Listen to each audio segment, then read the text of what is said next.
देखिए, परीक्षा का नाम आपके सामने है, राजस्थान प्रशासनिक सेवा, और परीक्षा का वर्ष है 2023। परीक्षा की जो रणनीति होती है वो किसी भी लिहाज से सबसे जरूरी शब्द होता है, क्योंकि बिना स्ट्रेटेजी के, बिना रणनीति के कोई भी युद्ध जीता नहीं जा सकता।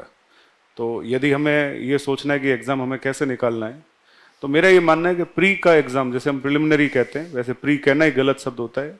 मैच्योर आदमी प्री शब्द यूज ही नहीं करता, तो लगता ही नहीं प्री क्या होता है। तो इसका सबसे बेस्ट कॉन्सेप्ट होता है प्रिलिमिनरी, प्रारंभिक परीक्षा। कौन सा शब्द है? प्रारंभिक परीक्षा। प्रारंभिक परीक्षा का कॉन्सेप्ट क्या है वो समझो आप। क्यों आरपीएससी ने ऐसा सोचा? तो बहुत पहले एक कमेटी बनी थी, कोठारी कमेटी, और कोठारी कमेटी ने कहा था कि हर वो व्यक्ति जो इलाइजिबल हो, और इलाइजिबिलिटी का एक क्राइटेरिया डिसाइड कर दिया। क्या क्राइटेरिया होगा? कि उसका एक तो ग्रेजुएशन होना जरूरी है, और एक उसकी उम्र 21 साल होनी जरूरी है।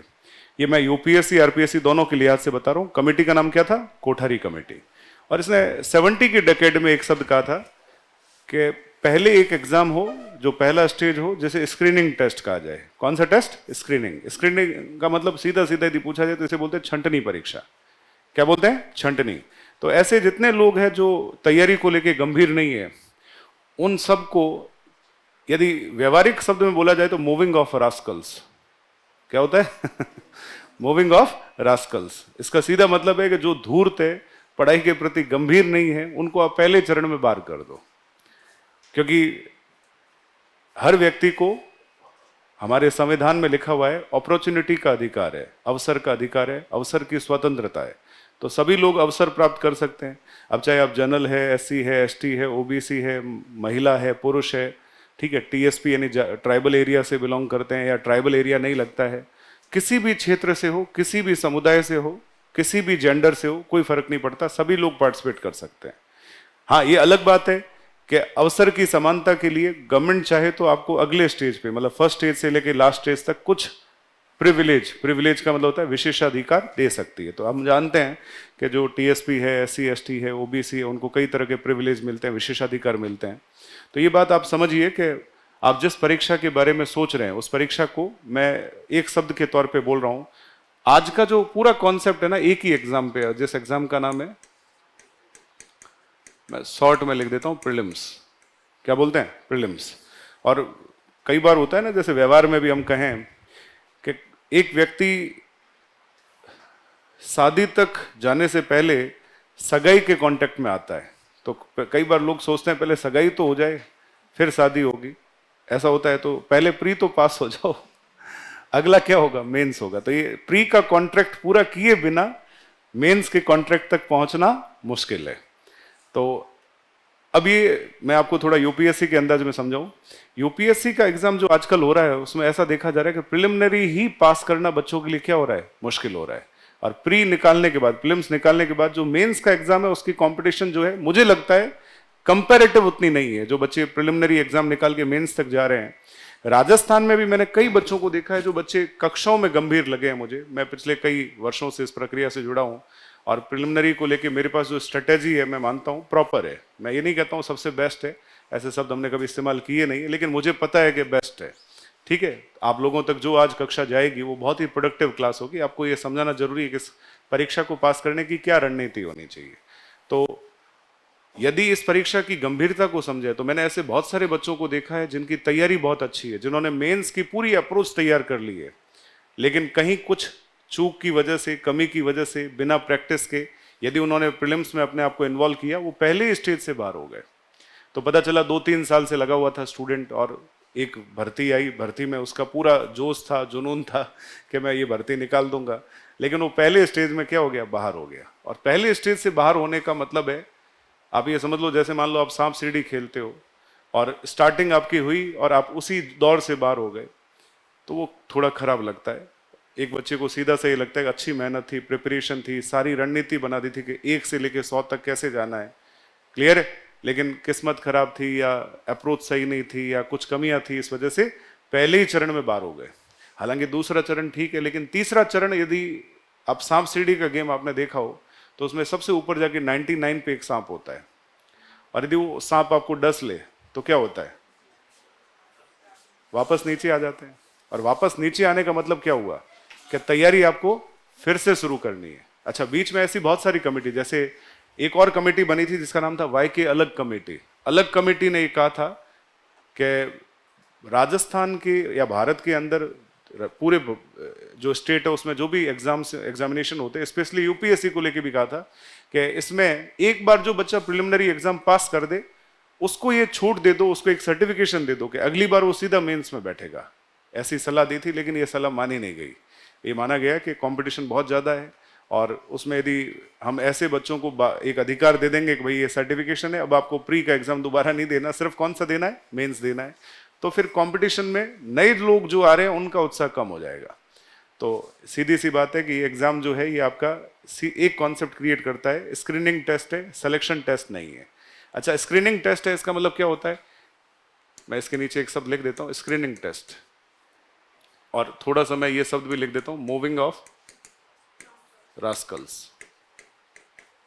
आप अपने आप में समझ लो कि कई बार जो बच्चा सीरियस नहीं है, धूर्त है, घर वालों को मूर्ख बना रहा है, खुद अपने आप को मूर्ख बना रहा है, भर्ती आ गई है, फॉर्म भर लिया है, परीक्षा की गंभीरता नहीं है, परीक्षा की सही रणनीति नहीं है, वो पहले चरण से उसको बाहर कर दो, ताकि वो ऐसा स्टूडेंट अगले क्रीमी पार्ट पे नहीं है। क्रीमी पार्ट जो सब्जेक्टिव टेस्ट है या सिलेक्शन टेस्ट है, जो आपका सिलेक्शन टेस्ट है, या मैं सिलेक्शन शब्द लिख रहा हूं, सिलेक्शन टेस्ट जो होता है वो आपका मेंस और इंटरव्यू है।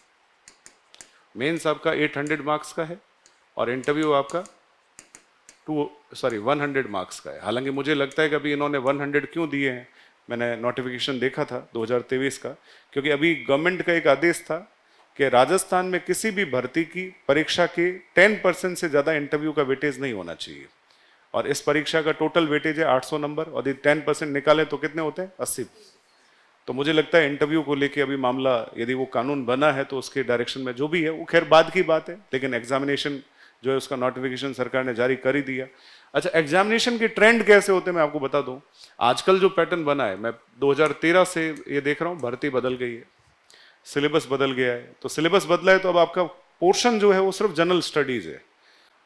एक तो बच्चों को पहले बार में ये समझाना जरूरी है कि जनरल स्टडीज के बाहर नहीं जाना और आपको स्पेशल स्टडीज नहीं करनी।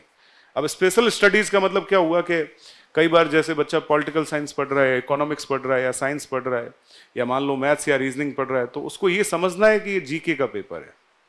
किसका पेपर है? जीके। ये कोई आपका पीएचडी की डिग्री का पेपर नहीं है। इसका मतलब आपको उस लेवल का कभी भी नॉलेज नहीं पूछा जाएगा। जो आपके सिलेबस में लिखा हुआ है वो जनरल स्टडीज के फॉर्म में होगा। एक बार सिलेबस उन बच्चों को दे दो जिनके हाथ में नहीं है। एनीवन जिसके पास अभी हाथ में सिलेबस, ऐसे मत दे, पूछ के दे जिनके पास अभी सिलेबस नहीं है। मैं क्योंकि सिलेबस से कुछ बातें आपको प्रीलिम्स ओरिएंटेड बताऊंगा। जिनके हाथ में अभी सिलेबस नहीं है वो हाथ खड़ा करके ले ले। जिनको मिल गया है सिलेबस फोटोज के साथ, उनको नहीं लेना है।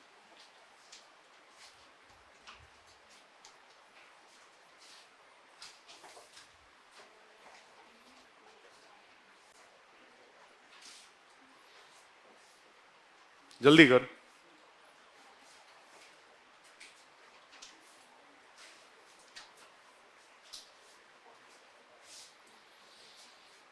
आगे आगे आ जाइए आप, जहां 3 बैठे वहां 4 हो जाइए।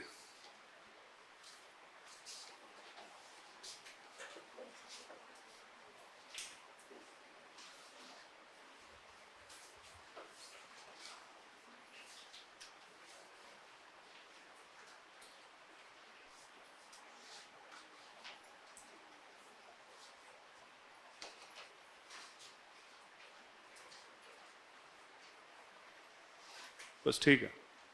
अब सुनिए, एक कॉपी पेन भी अपने पास रखिए, कुछ बातें नोट करने लायक है।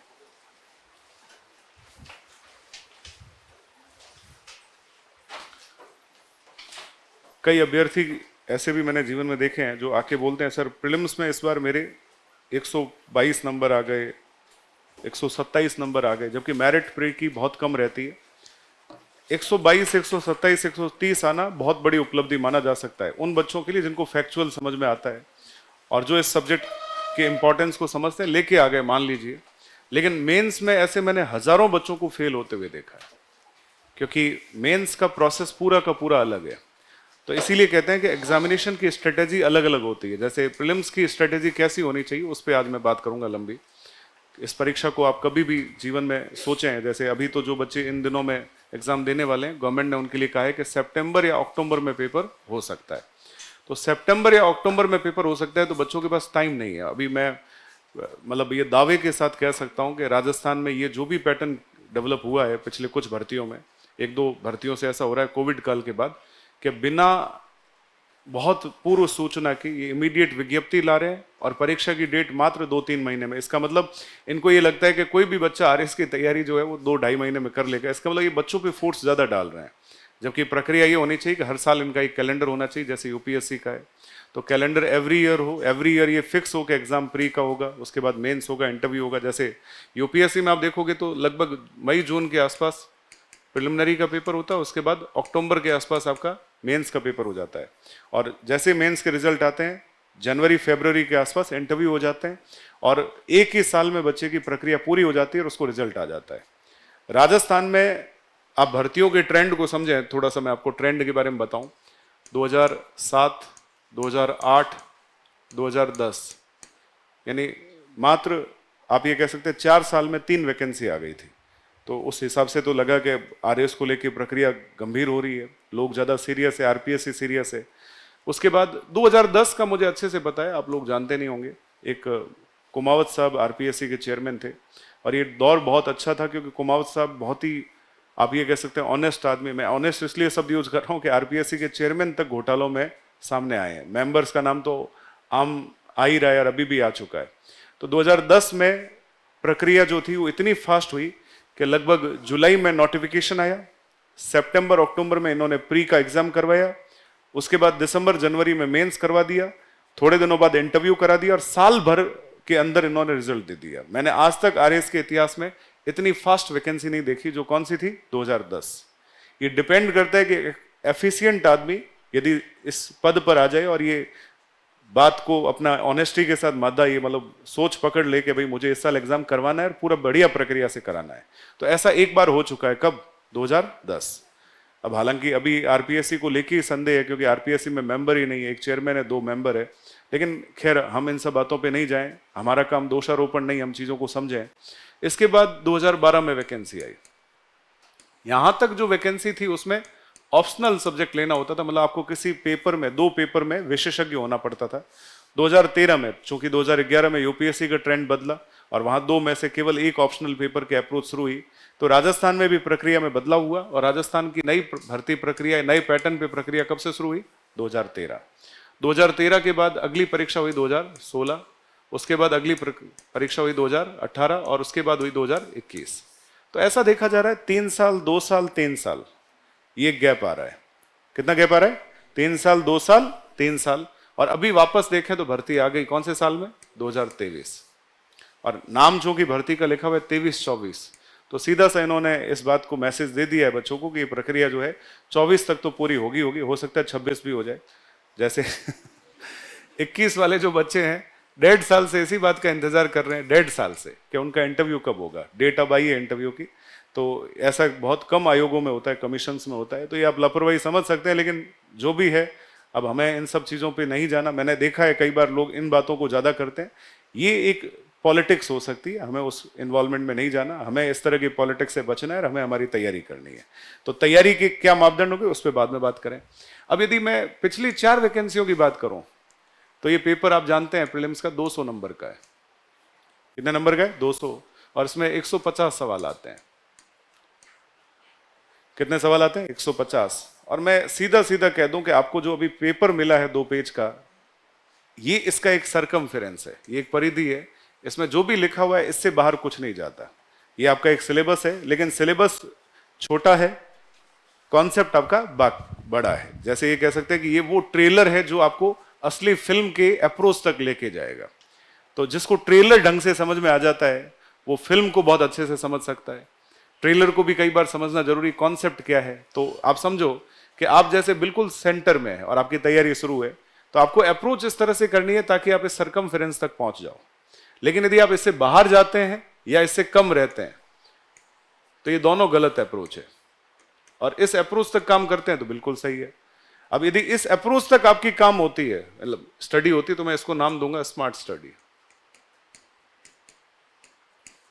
ये जो है इसको मैं नाम दूंगा लापरवाही, सिलेबस ही तैयार नहीं हुआ, और इसे मैं कहूंगा डेड होशियारी।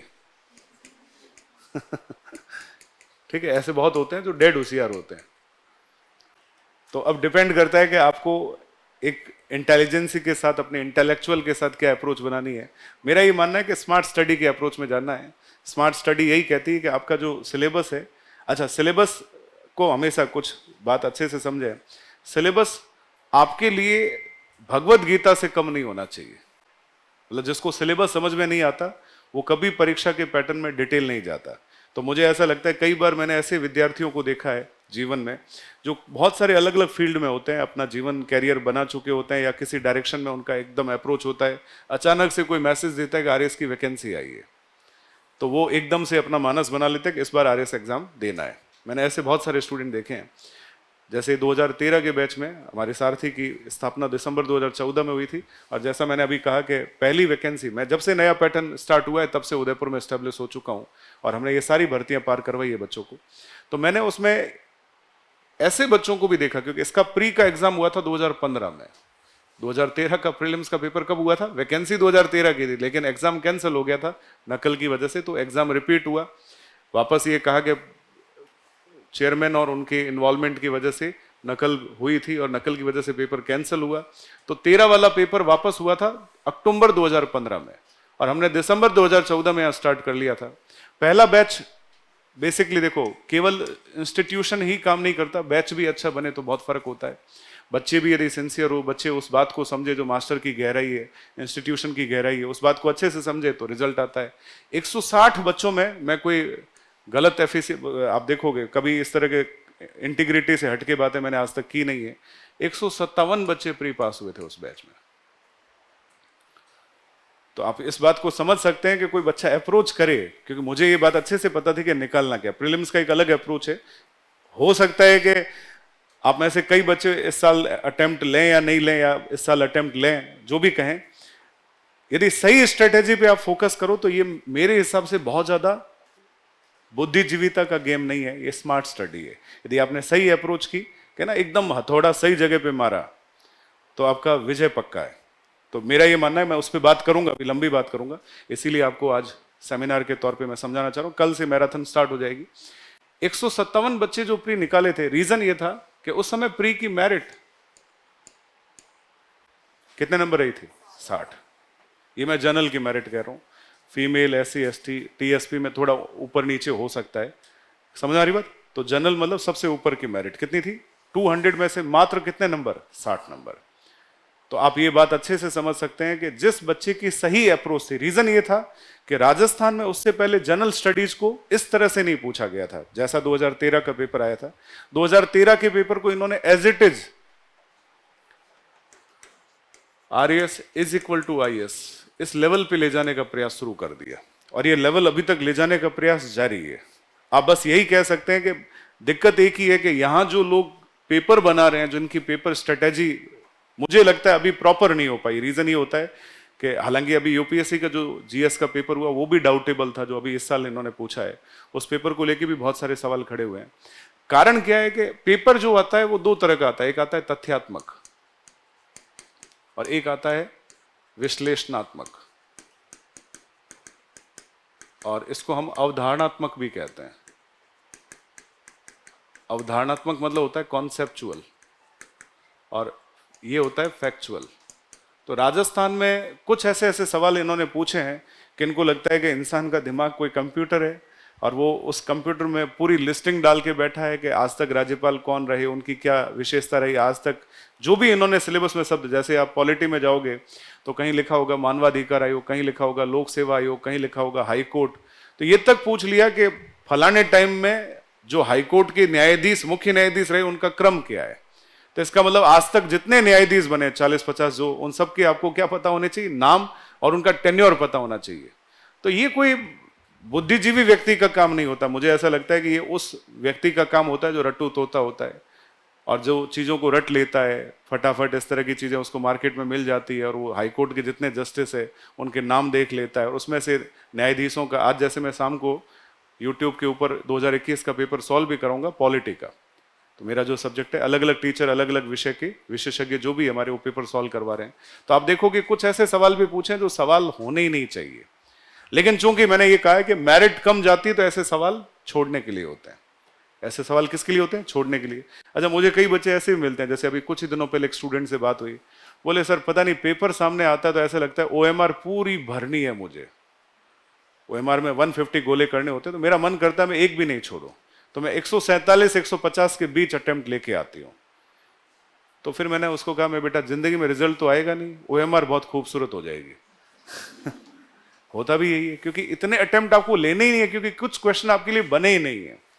कुछ क्वेश्चन बनाने वालों ने ये सोच के साथ बनाया है कि ये सवाल मुझे भी नहीं आता था, मैंने बनाया है, और जब मुझे नहीं आता तो सामने वाले को आना नहीं है, और जब सामने वाले को आना नहीं है तो उसकी इंटेलेक्चुअलिटी क्या है, वो इसको छू रहा है या छोड़ रहा है।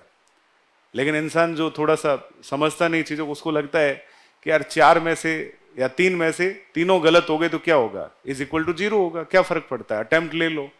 ये सोच बच्चों को बहुत बर्बाद करती है, तो इसको हम बोलते हैं नेगेटिव मार्किंग। क्या बोलते हैं? तो ये ऑब्जेक्टिव पेपर जब से इन्होंने स्क्रीनिंग टेस्ट के साथ लेने शुरू किए हैं, इन्होंने एक वेपन, मतलब आप ये कह सकते हैं कि उसमें एक सांप डाल दिया है, और ये कहा है कि बच्चों को कहा है कि जैसे गलत अटेम्प्ट करोगे ये सांप आपको डस लेगा, और जो आपकी स्पीड होगी उसको थोड़ा नीचे ले आएगा। ये स्ट्रेटेजी है। इसका मतलब आप कभी वीडियो गेम खेले हो तो वीडियो गेम में जो फर्स्ट लेवल होता है वो कई बार बच्चे समझ नहीं पाते, लेकिन जैसे समझ जाते हैं तो अगली बार वो फर्स्ट लेवल इजीली पार कर लेते हैं और सेकंड लेवल को क्रॉस करने की कोशिश करते हैं। आप यहां पे भी समझो कि एक बार जिस बच्चे ने प्रीलिम्स निकाल लिया, वो बच्चा हमेशा, अभी जैसे हमारे सेमिनार में एक हमारी TSP की फीमेल टॉपर आई थी, चंदा, मैं उनको सुन रहा था, तो वो कह रही थी कि सर मैंने इस बार जो प्रीलिम्स निकाला था 2021 वाला, वो मात्र 2.5 दिन की तैयारी में निकाला था। कितने दिन की तैयारी? तो ये संभव होता है क्योंकि एक बच्चा जो ऑलरेडी पहले पेपर दिया हुआ होता है, उसका प्री निकला हुआ होता है, तो उसको ये कॉन्फिडेंस आ जाता है कि प्रीलिम्स कुछ नहीं है। अभी आप देखो, जिन बच्चों की तैयारी ऑलरेडी प्रॉपर है या जिन्होंने कभी मेंस लिखा हुआ है, उनको प्रीलिम्स की चिंता नहीं है। वो अभी हमसे क्या बात कर रहे हैं, सर मेंस को लेके कोई कार्यक्रम चल रहा है क्या? अभी से उनकी जो क्वेरीज है वो प्री की नहीं है, प्रीलिम्स की नहीं है, किसकी है? मेंस की। लेकिन जिसने आज तक प्रीलिम्स क्लियर नहीं किया है, पहली बार वो इस तरह की परीक्षा में बैठेगा, उसको ये लगता है कि साहब पहले तो ये एग्जाम ही निकाल दो, तो बहुत बड़ी चुनौती है। अच्छा, कई बार ऐसा होता है, मैंने ऐसे विद्यार्थी भी देखे, मैं सिर्फ अपने जीवन के अनुभव सुना रहा हूं आपको और उसके साथ रणनीति डिस्कस करूंगा। कुछ ऐसे बच्चे भी मिलते हैं कि साहब प्रीलिम्स निकल गया, घरों में परिवार में मिठाई बंट रही है, बच्चा RS निकल गया, बच्चा RS निकल गया। अब उनको कौन समझाए, ये तो स्क्रीनिंग टेस्ट था, अभी सिलेक्शन टेस्ट तो बाकी है, जिसमें उसको सब्जेक्टिव फॉर्म में लिखना है। उसको 800 नंबर के पेपर को अटेंड करने के लिए एक एक चीज को लिखना है, कॉपी में लिखना है। 200-200 नंबर के 4 पेपर है, जिसमें लैंग्वेज के 2 पेपर है, हिंदी इंग्लिश मिला के 1 पेपर है 200 नंबर का। GS का पोर्शन 600 मार्क्स का है। तो ऐसा नहीं है कि वो भी मुश्किल है, मुझे लगता है वो भी बहुत ईजी है। जो बच्चे समझदार होते हैं, जो सही गाइडेंस में चलते हैं। उदयपुर में इस चीज का थोड़ा अकाल है, क्योंकि फर्क सिर्फ इस बात का है कि बच्चों की गंभीरता लाने में हमें बहुत समय लग रहा है। हम बच्चों को गंभीर बनाना चाहते हैं। जैसे किसी को कह दिए ना, आज हम एग्जाम डिस्कस करेंगे, स्ट्रेटेजी डिस्कस करेंगे, तो भी कई ऐसे, क्या होगा उसमें, कुछ नहीं होगा। ऐसे लोग भी होते हैं, लापरवाह होते हैं, तो वो परीक्षा पास नहीं होते। लेकिन ये बात हमेशा समझो कि ये चीजें बहुत जरूरी है, क्योंकि मैं जो आपको समझा रहा हूं वो कोई 2, 4, 6 महीने की बात नहीं है, पिछले इतने वर्षों का अनुभव है। और इतने वर्षों में हमने एक एक चीज को बारीकी से देखा और माइंड में डेवलप किया है, फिर वो हमारा अनुभव बना और वो 2 घंटे की क्लास में कन्वर्ट हो रहा है। तो आप समझो कि इस परीक्षा को लेके आपको क्या सोचना है। तो मेरा ये मानना है कि आपको इस परीक्षा की मेरिट को समझना जरूरी है, और मेरिट को बहुत ज्यादा क्रॉस करने की आवश्यकता नहीं है। जैसे आपका कोई ऐसा पोर्शन है जो आपको लगता है कि इन 3 महीनों में आप कितनी भी कोशिश कर लो, गंभीरता के साथ प्रिपेयर नहीं होगा, आपका ज्यादा टाइम लेगा, आपका टाइम कंजप्शन वाला पार्ट होगा, तो आप उसको अवॉइड भी कर सकते हैं। क्योंकि ये बेसिकली आपके कुछ, जैसे कहते हैं ना कि हर व्यक्ति कोई तलवार में निपुण नहीं होता, कोई भाला फेंकने में ठीक होता है, कोई भाला अच्छा फेंक सकता है लेकिन तलवार ठीक नहीं चला सकता, कोई दोनों में निपुण नहीं है लेकिन बंदूक अच्छी चला सकते हैं। तो आपके तलवार, भाला, बंदूक, नाम सुन लो, polity, economy, geography, maths, reasoning, science, ये आपके वो है। अब आप इसमें से किसी बच्चे का बैकग्राउंड मान लो आर्ट्स का है, तो उसको लगता है कि साहब मेरे जो आर्ट्स वाले सब्जेक्ट है इसमें मेरा अच्छा स्कोर आ सकता है। किसी का बैकग्राउंड यदि साइंस है तो वो सोचता है मैथ्स रीजनिंग ये लास्ट टाइम में प्रिपेयर हो जाएगा और इसको बढ़िया से प्रिपेयर कर लूंगा, या पहले प्रिपेयर करके इसको एक बार छोड़ दो, लास्ट टाइम में रिवीजन कर लो। तो जो अपना स्ट्रेंथ है, अपना वीकनेस है, वो आपको जानना बहुत जरूरी है कि आपका स्ट्रेंथ, आपकी ताकत क्या है, आपकी वीकनेस क्या है, मतलब आपकी ताकत, आपकी कमजोरी को समझना आपके लिए बहुत ही जरूरी है। समझ आ रही बात? इस तरीके से हम कह सकते हैं कि ये पूरा पोर्शन आपको निकालने के लिए एक रणनीति पे जाना होगा, उस पर हम बात करेंगे। 2016 में बच्चों ने जब एग्जाम दिया तो मेरिट थोड़ी बढ़ गई, 78। इसका मतलब आप ये बात समझ सकते हैं कि कभी भी 50% क्रॉस होने की अप्रोच ही नहीं हुई। यदि 80 नंबर भी होते तो 40% होता, तो 40% भी क्रॉस नहीं हो पाया 2016 तक। सेम पैटर्न था, सेम सिलेबस था। प्रीलिम्स के सिलेबस में मैंने बहुत ज्यादा चेंजेस नहीं देखे। हाँ, 2021 वाले सिलेबस में minor changes history and culture में थोड़े हुए होंगे। बाकी सिलेबस तो पॉलिटी का, इकोनॉमी का, ज्योग्राफी का, साइंस एंड टेक्नोलॉजी का, मैथ्स और रीजनिंग का, करंट अफेयर का पिछले 2013 से सेम है। थोड़ा सा हिस्ट्री का सिलेबस चेंज हुआ है और थोड़ा ब्रॉड कर दिया, स्पष्ट कर दिया, ये कह सकते हैं। मैं मतलब इस मामले में आरपीएससी को धन्यवाद देता हूं कि उन्होंने कई बार सिलेबस का स्पष्टीकरण भी जरूरी होता है। जैसे लिख दिया भारत का संविधान, तो अब एक बच्चे को जब पढ़ाया जाता है तो टीचर भी कंफ्यूज होता है, बच्चा भी, कि भारत का संविधान कहां तक पढ़ना है। लेकिन बाद में यदि उसको डिस्क्राइब किया होता है कि भाई उसमें पहले संविधान सभा पढ़नी है, फिर उसके बाद संविधान की विशेषताएं पढ़नी है, उसके बाद संविधान में संशोधन पढ़ना है, फिर प्रियम्बल पढ़ना है, फिर फंडामेंटल राइट्स पढ़ने हैं, फिर डायरेक्टिव प्रिंसिपल पढ़ने हैं, फिर फंडामेंटल ड्यूटीज पढ़नी है। एक क्रम दिया होता है। एक बच्चा यदि उस क्रम को समझ जाता है और फिर उस क्रम के अकॉर्डिंग अपनी प्रिपरेशन को सीक्वेंस से पूरा उतार लेता है, अपने नोट्स बना लेता है, अपनी सेल्फ स्टडी कर लेता है, टेस्ट में बैठ जाता है, उस सरकमफ्रेंस को क्रॉस नहीं करता है, उसके लेवल तक ही पढ़ाई करता है, तो उस बच्चे के सिलेक्शन की गुंजाइश बढ़ जाती है। तो मेरा यह मानना है कि आपको सब्जेक्ट भी छांटने होंगे। प्रीलिम्स में सभी विषयों की तैयारी भी कोई बहुत स्मार्ट स्टडी नहीं है। आप किसी को अवॉइड कर सकते हो, किसी से आप निकल सकते हो। मैं समझाऊंगा कैसे। 2018 में मेरिट थोड़ी और स्कोर में जानी चाहिए थी, ऐसा लग रहा था कि और बढ़ेगी, लेकिन कम हो गई,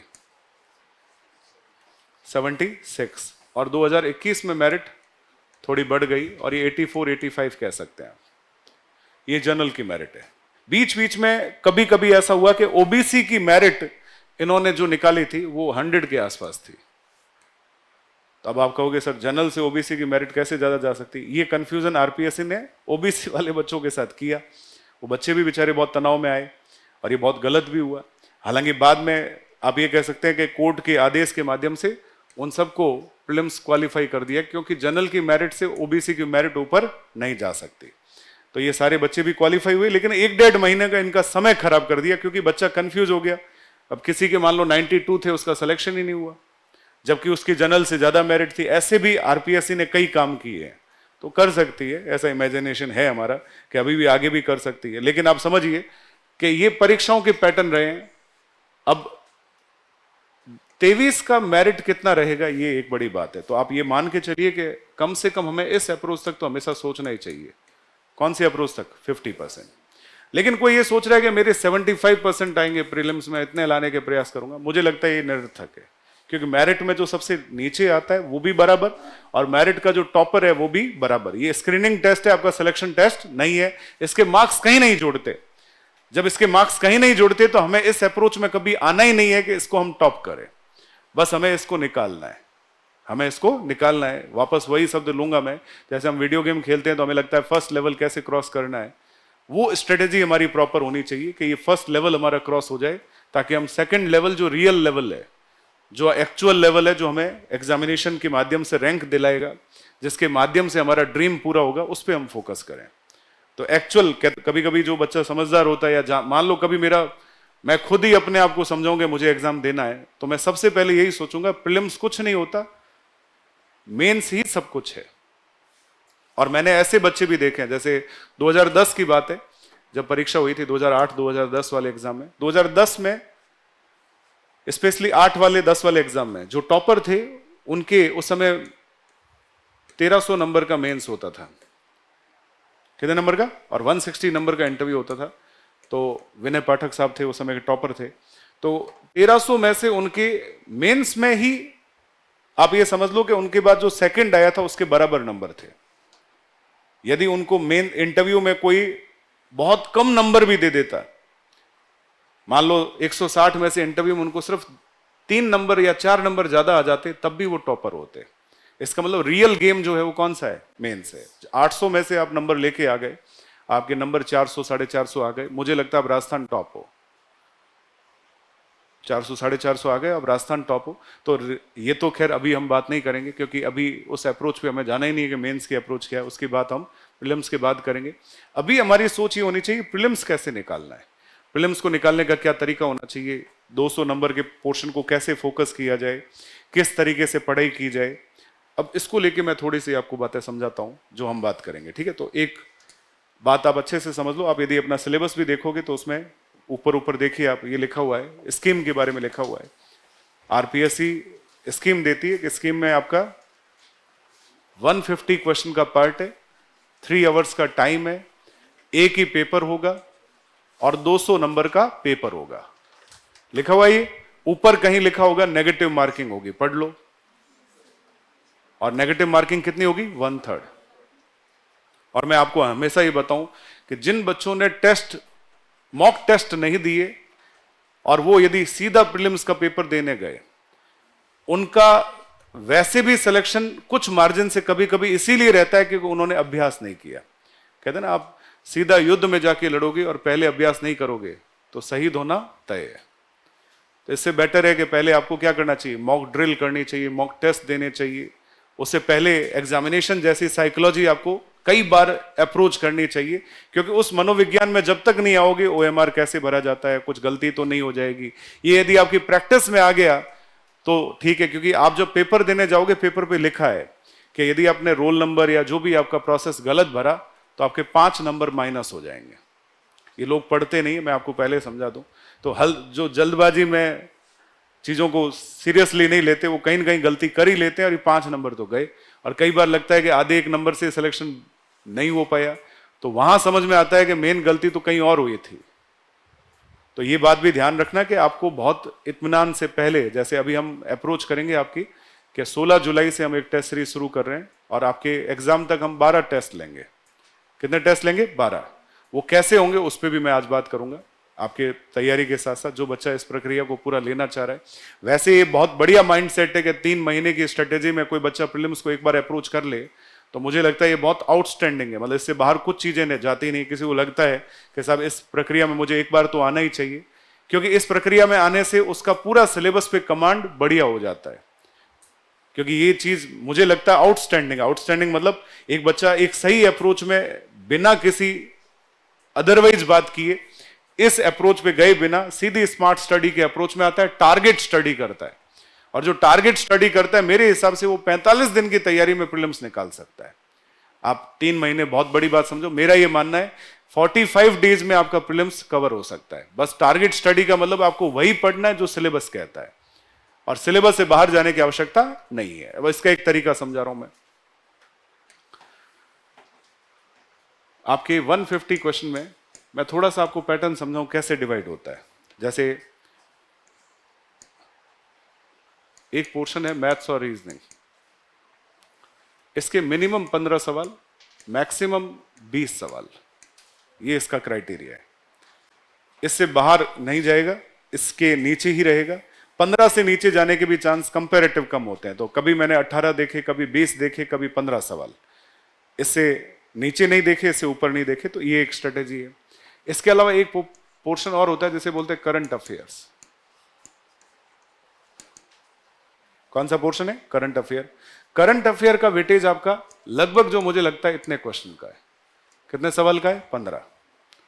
तो ये पोर्शन आपका एक और होता है। एक इसके अलावा जो और थोड़ा सा स्ट्रेटेजिकल पार्ट है जिसका नाम है राजस्थान इकोनॉमिक सर्वे। मैं इसको भी करंट अफेयर का ही पोर्शन मानता हूं, क्योंकि ये ट्रेंड है, हर साल चेंज होता है, तो बच्चों को वापस से तैयार करना होता है। इसके मिनिमम आप 10 सवाल तो मान के चलो। अब जैसे करंट अफेयर भी कोई पढ़ता है तो वो देखेगा उसमें 3 भाग डिवाइड हो जाते हैं, नेशनल, इंटरनेशनल और स्टेट। और तीनों को आप इस तरह से डिवाइड कर सकते हैं। या फिर आप जब करंट अफेयर का देखो, 3 सिलेबस के टॉपिक लिखे हुए हैं। पहले में ऑर्गेनाइजेशन है, दूसरे में इंपॉर्टेंट पर्सन और प्लेस है, और तीसरे में स्पोर्ट्स है। देखो एक बार, सबसे लास्ट में करंट अफेयर लिखा है, लास्ट पेज पे। मिला? क्या चीज लिखी हुई है? पहला शब्द है जो अंतर्राष्ट्रीय, राष्ट्रीय और स्टेट लेवल की ऑर्गेनाइजेशन से रिलेटेड होगा, संगठन, संस्थाएं, इस तरह की बात। दूसरे में चर्चित व्यक्ति, चर्चित स्थान, वो भी तीनों लेवल पे, इंटरनेशनल, नेशनल और स्टेट लेवल पे। और तीसरे में स्पोर्ट्स, भाई तीनों लेवल पे, इंटरनेशनल, नेशनल और स्टेट लेवल। अब मैं आपको इसके बारे में थोड़ा समझा दूं, इसकी तैयारी कैसे की जाए। पहले करंट अफेयर पे बात करें तो करंट अफेयर को लेके कई बच्चे ऐसा करते हैं कि वो लास्ट मोमेंट पे करंट अफेयर को कुछ दिनों के लिए पढ़ते हैं और अपना अप्रोच कर लेते हैं। मैंने ऐसे बच्चों को देखा, लेकिन इन बच्चों का अनुभव थोड़ा ठीक होता है, उनका बेसिक पार्ट भी ठीक होता है, करंट अफेयर को समझने की ताकत ठीक होती है, पिछले कई वर्षों का छोटा मोटा अनुभव होता है, तो ये बच्चे कवर कर लेते हैं। एक बच्चा जो फ्रेशर होता है, जिसने अभी जिंदगी में कभी नहीं पढ़ा, वो क्या करता है, उसके लिए सबसे बेस्ट है कि वो हर महीने थोड़ा थोड़ा करंट अफेयर पढ़ ले। जैसे मान लो एग्जाम में 3 महीने है, तो पहले महीने में कुछ टारगेट कर ले, दूसरे महीने में कुछ टारगेट कर ले। तो ऐसा हो सकता है कि किसी एक महीने में वो बच्चा स्पोर्ट्स को पूरा प्रिपेयर कर ले, दूसरे महीने में इंपॉर्टेंट प्लेस और पर्सन को पूरा कवर कर ले, और तीसरे महीने में ऑर्गेनाइजेशन का, ऑर्गेनाइजेशन बहुत बड़ा पार्ट है, इंटरनेशनल, फिर स्टेट लेवल, फिर नेशनल लेवल, तीनों पोर्शन है। तो उसमें स्पोर्ट्स, जैसे मुझे याद है 2016 का पेपर आया और उसमें रियो ओलंपिक हुआ। कौन सा ओलंपिक हुआ था? रियो। 10 सवाल स्पोर्ट्स के थे, जिसमें से 6 सवाल रियो ओलंपिक के थे, और 15, मतलब करंट अफेयर 15 से 20 तक पहुंच गया था। यानी 20 सवाल करंट अफेयर के आए और 10 सवाल केवल किस पर आधारित थे? स्पोर्ट्स। अब एक बात समझना, 7 सवाल आर्ट एंड कल्चर के थे। राजस्थान आर्ट एंड कल्चर इतना बड़ा विषय है, अपने आप में कोर पार्ट है, लेकिन उसका पोर्शन कम था और स्पोर्ट्स का पोर्शन ज्यादा था। तो इसका मतलब मैं हर साल देख रहा हूं कि स्पोर्ट्स के सवाल 5-6 तो आते ही है। और स्पोर्ट्स का पूरा पैटर्न कितने दिन में तैयार होगा? आप जैसे 9 बजे क्लास शुरू हुई, 1:30 बजे क्लास खत्म हो जाए, पूरा स्पोर्ट्स तैयार हो जाएगा। और मेरा मानना है इससे बाहर सवाल नहीं जाएगा। तो हमें कितने सवालों का कम से कम सपोर्ट मिलता है? 5-6 सवाल, और उससे बाहर कुछ जाना नहीं है। तो ये स्पोर्ट्स वाला पार्ट जब भी होगा, मैं ही आपका लूंगा, और मैं ये प्रयास करूंगा कि इससे बाहर, जनरली ऐसा हुआ है करंट अफेयर में, हर बार आज से नहीं।